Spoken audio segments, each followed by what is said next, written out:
दादा,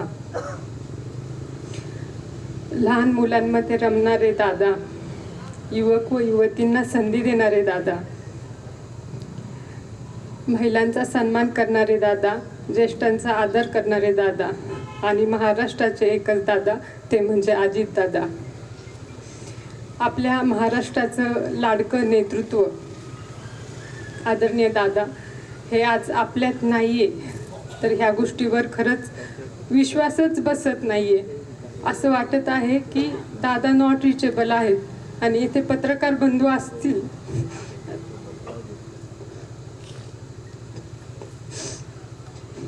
तर ते पत्रकार बंधू आमच्या दादांना शोधून काढतील की दादा कुठे आहेत आमचे. दादा कोणत्या ना कोणत्या चॅनलवरती येतील आणि आपल्यासोबत संवाद साधतील असं अजून देखील वाटत आहे.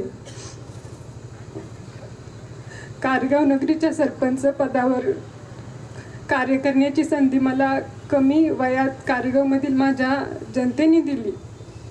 त्यावरती आमच्या ग्रामपंचायतवरती संकट आलं आणि साहेबांच्या आणि मामांच्या माध्यमातून दादांना भेटण्याची मला संधी मिळाली.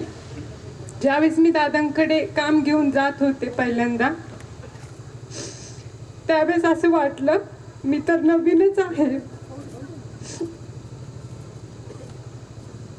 राजकारणाची पार्श्वभूमी पण मला नाहीये, दादा कसं काय माझे काम करतील. परंतु ज्यावेळेस मी दादांकडे माझ्या कामाचा प्रस्ताव दिला, कामाचा कागद दिला, त्यावेळेस दादांनी ते वाचलं आणि तात्काळ फोन लावला. त्यावेळेस समजलं की दादा फक्त बोलत नाही तर खरंच काम करून दाखवतात. प्रशासनावर खरंच त्यांची पकड आहे. हा विश्वास दादांप्रती तिथे निर्माण झाला आणि तेव्हापासून न घाबरता काम करण्याचं ठरवलं.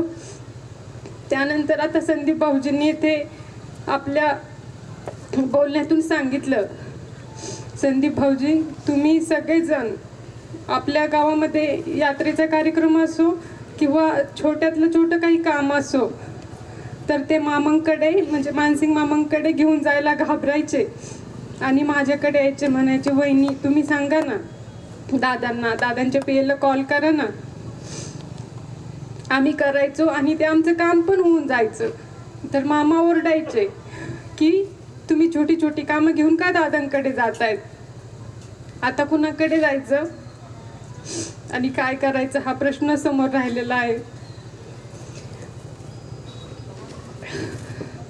खरंच आज या ठिकाणी निशब्द आहे.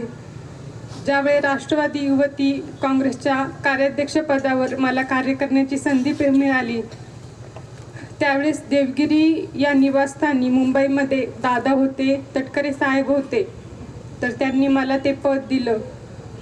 ज्यावेळेस पद दिलं त्यावेळेस दादांनी काही मोलाचे सल्ले दिले आणि सांगितलं की निर्मला, समाजातील सर्व समाज घटकांना सोबत घेऊन कार्य करायचं आहे.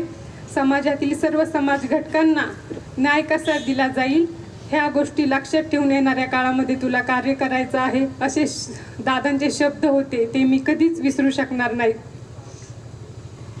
वहिनींसोबत गप्पा मारत असताना वहिनी नेहमी म्हणायच्या की निर्मला, दादा हे दादाच आहे, दादांसारखं कोणीच नाही आणि दादांसारखं कोणीच होऊ शकणार नाही.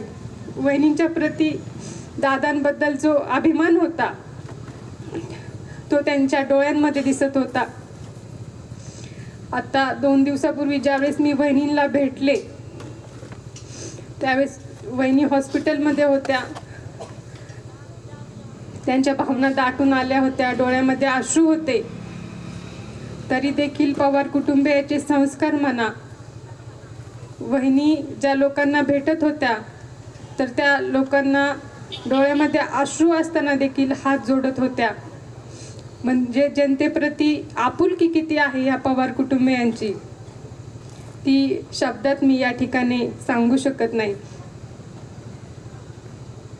दादा आज आपल्यात नाहीये, शरीराने नाहीये, परंतु त्यांचे विचार हे अमर आहेत. दादा नेहमी म्हणायचे त्यांच्या प्रत्येक भाषणामध्ये, शिव शाहू फुले आंबेडकर यांच्या विचाराने, यांची विचारधारा स्मरणात ठेवून काम करायचे आहे. परंतु यापुढे मी तुम्हाला सर्वांना, राष्ट्रवादी काँग्रेस पार्टीच्या कार्यकर्त्यांना विनंती करते, आपण सर्वांनी शिव शाहू फुले आंबेडकर आणि दादांचे विचार स्मरणात ठेवून येणाऱ्या काळामध्ये कार्य करायचं आहे. दादांची राहिलेली स्वप्न आपल्याला पूर्ण करायची आहे. आज या ठिकाणी शोकसभा आहे, परंतु मामी आणि मी भाषणाची तयारी करत होतो की दादा येतील आणि दादांसमोर भाषण करायची संधी मिळेल. माझं तर स्वप्न होतं की बाबा कार्यक्रमामध्ये एवढा विकास केलेला आहे, दादा माझं कौतुक करतील तुमच्या सर्वांच्या समोर. माझं स्वप्न हे स्वप्नच राहिलं.